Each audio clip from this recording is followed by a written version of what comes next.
Šito žiedo nenusipirksi parduotuvėje. Būtent dėl to. Iš šitų gabalėlių sukursiu unikalų kūrinį pasitelkęs savo kūrybinę magiją.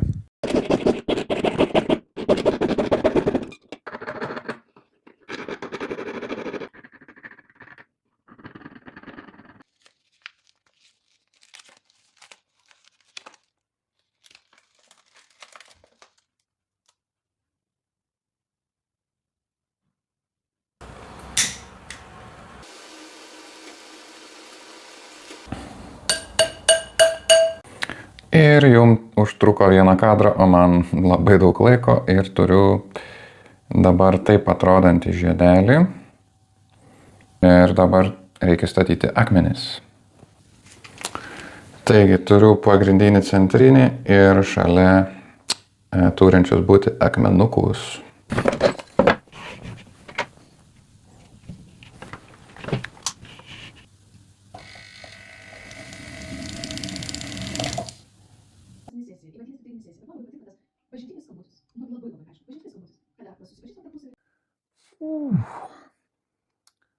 Tai štai rezultatas, wow, koksai fainas žiedukas iš tikrųjų gavosi. Man tai labai patinka, visiškai rankų darbo. Manau, garantuotas taip.